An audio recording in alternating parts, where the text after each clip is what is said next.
Hello, Internet. It's time to read the Bible. Still in Chronicles. July 13th reading. I'm not really sorry, in the mood to do a voice, so we'll read this one normally. David now built several palaces for himself in Jerusalem, and he also built a new tabernacle to house the ark of God, and issued these instructions. When we transfer the ark to its new home, no one except the Levites may carry it, for God has chosen them for this purpose. They are to minister to him forever. Then David summoned all Israel to Jerusalem to celebrate the bringing of the ark into the new tabernacle. These were the priests and Levites present: 120 from the clan of Kohath, with Uriel as their leader; 220 from the clan of Merari, with Asaiah as their leader; 130 from the clan of Gershom, with Joel as their leader; 200 from the subclan of Eliazaphan, with Shemaiah as their leader; 80 from the subclan of Hebron, with Eliel as their leader; 112 from the subclan of Uziel, with Aminadab as their leader. Then David called for Zadok and Abiathar, the high priests, for the Levite leaders, Uriel, Asaiah, Joel, Shemaiah, Eliel, and Aminadab. You are the leaders of the clans of the Levites, he told them. Now sanctify yourselves with all your brothers, so that you may bring the ark of Jehovah, the God of Israel, to the place I have prepared for it. The Lord destroyed us before because we handled the matter improperly. You were not carrying it. So the priests and the Levites underwent the ceremonies of sanctification in preparation for bringing home the ark of Jehovah, the God of Israel. Then the Levites carried the ark on their shoulders with its carrying poles, just as the Lord had instructed Moses. King David also ordered the Levite leaders to organize the singers into orchestra, and they played loudly and joyously upon psalteries, harps, cymbals. Heman, son of Joel; Asaph, son of Berechiah; and Ethan, son of Cushiah, from the clan of Merari, were the heads of the musicians. The following men were chosen as their assistants: Zechariah, Jaaziel, Shemirath, Jehiel, Uni, Eliab, Benaiah, Maaseiah, Mattithiah, Eliphelehu, Mikneiah, Obadiah, and Jeiel, the doorkeepers. Heman, Asaph, and Ethan were chosen to sound the bronze cymbals, and Zechariah, Aziel, Shemiramoth, Jehiel, Uni, Eliab, Maaseiah, and Benaiah comprised an octet accompanied by harps. Mattithiah, Eliphelehu, Mikneiah, Obed Edom, Jeiel, and Azaziah were the harpists. The song leader was Chenaniah, the chief of the Levites, who was selected for his skill. Berechiah and Elkanah were guards for the ark. Shebaniah, Joshaphat, Nathanael, Amasai, Zechariah, Benaiah, and Eleazar, all of whom were priests, formed a bugle corps to march at the head of the procession. And Obed-Edom and Jehiah guarded the ark. Then David and the elders of Israel and the high officers of the army went with great joy to the home of Obed-Edom to take the ark to Jerusalem. Because God didn't destroy the Levites who were carrying the ark, they sacrificed 7 bulls and 7 lambs. David, the Levites carrying the ark, the singers, and Chenaniah, the song leader, were all dressed in linen robes. David also wore a linen ephod. So the leaders of Israel took the ark to Jerusalem with shouts of joy.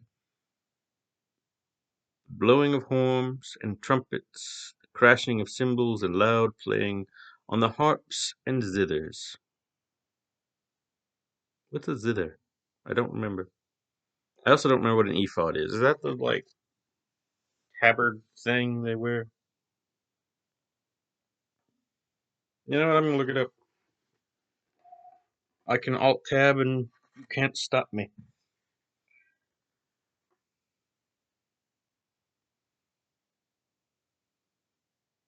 This is real time.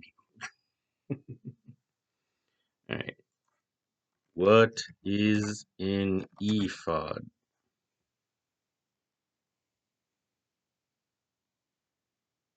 An ephod is a sacred vestment or garment worn. Uh, Apron-like upper garment.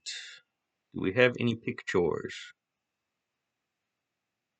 Ah, okay. It's it's that colorful vest basically. It looks like some of them can be long, like a normal, like an apron we would think of today, and some of them are just kind of like this. Uh, they're pretty neat looking. I don't have the editing tools to show you, but Google it. It's neat. I like this one that kind of wraps around. This one guy is wearing. But yeah, it's nice. And then what was the other thing? Zithers. What is a zithers? Ah, it's kind of like a cross between a harp and a lute. Yeah, it's a musical instrument with 30 to 40 strings, stretched across a flat wooden box. There's a little bitty hole in it. It looks almost like a precursor to the guitar, honestly. Um, yeah, there you go. It's a string instrument. All right, back to the reading. As the ark arrived in Jerusalem, David's wife, Michal, the daughter of King Saul, felt a deep disgust for David as she watched from the window and saw him dancing like a madman. So they brought the ark of God into the special tent that David had prepared for it, and the leaders of Israel sacrificed burnt, excuse me, burnt offerings and peace offerings before God. At the conclusion of these offerings, David blessed the people in the name of the Lord. Then he gave every person present, men and women alike, a loaf of bread, some wine, and a cake of raisins. He appointed certain of the Levites to minister before the ark by giving constant praise and thanks to the Lord God of Israel and by asking for his blessings upon his people. These are the names of those given this assignment. I'm going to read this a little more grandiose just because I'm getting bored. Asaph, the leader of this detail, sounded the cymbals.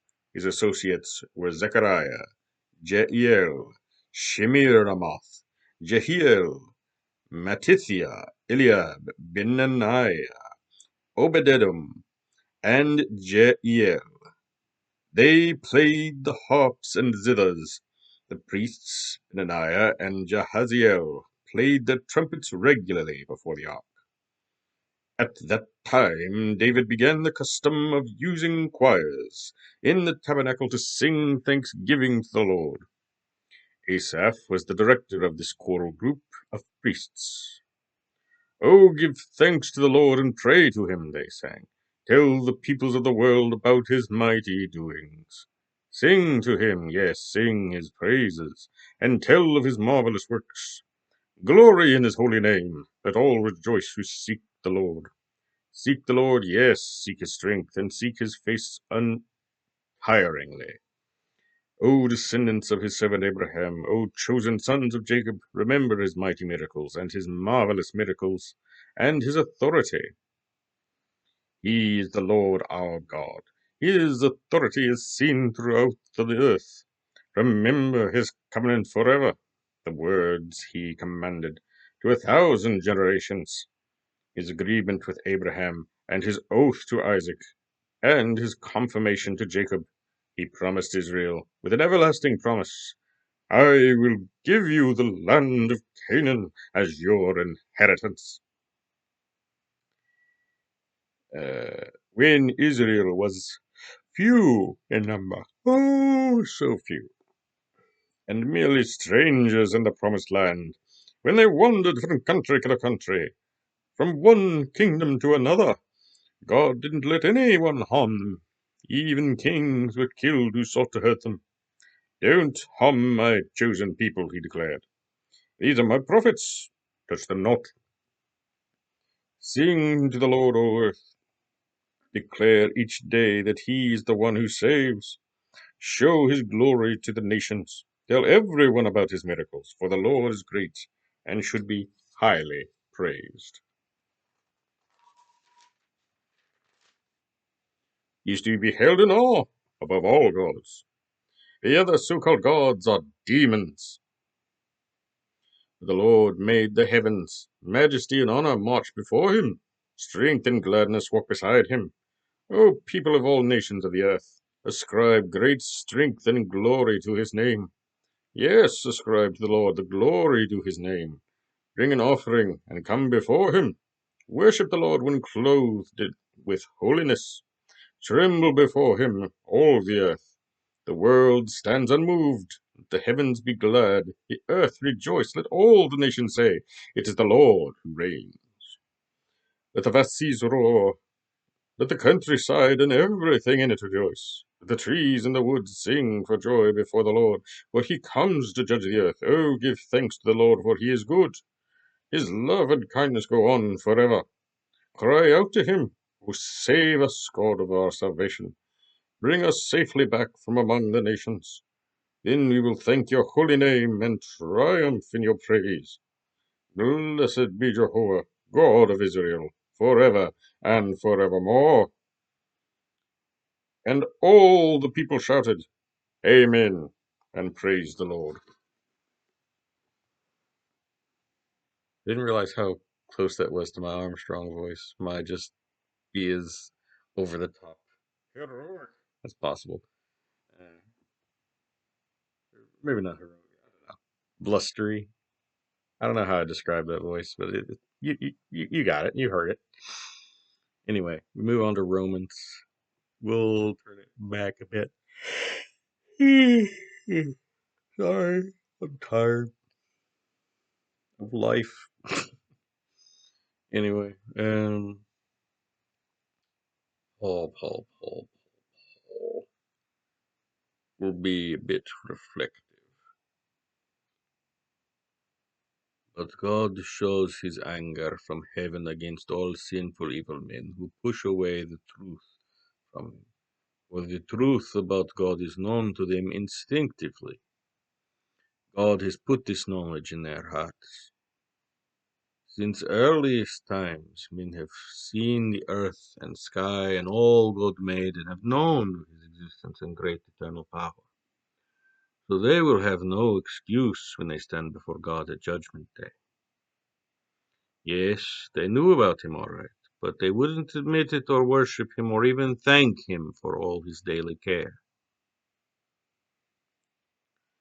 And after a while, they began to think up silly ideas for what God was like and what he wanted them to do. The result was that their foolish minds became dark and confused. Claiming themselves to be wise without God, they became utter fools instead. Is it not so true today? And then instead of worshipping the glorious, ever-living God, they took wood and stone and made idols for themselves, carving them to look like mere birds and animals and snakes and puny men. So God let them go ahead into every sort of sex sin and do whatever they wanted to. Yes, vile and sinful things with each other's bodies. Instead of believing what they knew was the truth about God, they deliberately chose to believe lies. So they prayed to the things God made, but wouldn't obey the blessed God who made these things. That is why God let go of them and let them do all these evil things. That even their women turned against God's natural plan for them and indulged in sex with each other. For anyone, I heard some idiot somewhere once say, well, men and men is a sin, but probably not women and women because they aren't mixing seed or something. I don't remember what this stupid person's reasoning was, but I'm like, I know you're wrong. I just don't remember where to look it up to prove it. Here's a good spot. The women with the women is also bad in the sin. And the men, instead of having normal sexual relationship with women, burned with lust for each other, men doing shameful things with other men, and as a result, getting paid with their own souls with the penalty they so richly deserved. So, this is Romans, New Testament, and thus a part of the New Covenant, and written specifically by Paul, who you don't get much more authority than him outside of Jesus himself. So, homosexuality, and along with all the other sexual immorality type sins, are in fact sins. Eh, Sorry, it's a nitpick of mine. It is one of, like, even before I knew it was a sin and I heard of these kind of relationships, I was filled with an innate disgust. And anytime I see any of those rainbow flags on anyone's person or a character in a show that is like that, I want to vomit. It instantly ruins any enjoyment I had in that show. No matter how much I was enjoying it before, I can no longer enjoy it. Even the older parts that I used to enjoy, if I know that is coming, I can no longer enjoy it. And I think that's a good thing. If it is tainted with sin, I don't want to enjoy it. What does it God say? If your eyes cause you to sin, pluck them out. Or something to that extent. Sorry, I'm sidetracking. In any event, so it was that when they gave God up and would not even acknowledge him, God gave them up to doing everything their evil minds could think of. Their lives became full of every kind of wickedness and sin, of greed and hate, envy, murder, fighting, lying, bitterness, and gossip. An interesting list, isn't it? You wouldn't think of gossip on the same list of murder, but it's there. Hey. They were backbiters, haters of God, insolent, proud braggarts, always thinking of new ways of sinning and continually being disobedient to their parents. They tried to misunderstand, broke their promises, and were heartless, without pity.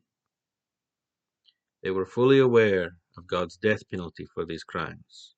Yet they went right ahead and did them anyway, and encouraged others to do them too. Same here as today. Eh, I have to. It is very difficult for me to not hate what the world is. I know,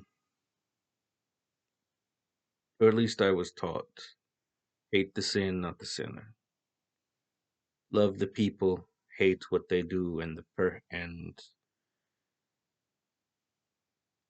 it's hard for me to separate it sometimes, especially like the people who hurt children. You know, the people. I forgot what the number of abortions every year in America. Disgusts me. And the human trafficking, all of the things that the people in power are doing to stay in power, lying and cheating. I want the Lord to pour out his wrath, but at the same time, I have to remember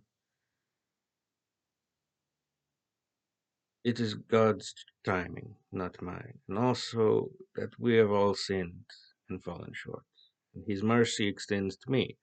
I may not have done anything to, you know, of that nature, messing with children or whatever, but uh, I don't lie intentionally, but like I feel like I lie a lot about myself sometimes, in that, oh, I'm fine. Have you ever said that lie? Hmm? That's the one lie I have trouble not telling, because I don't want to be a burden. I don't want to cause others to suffer because of my own problems, my own demons.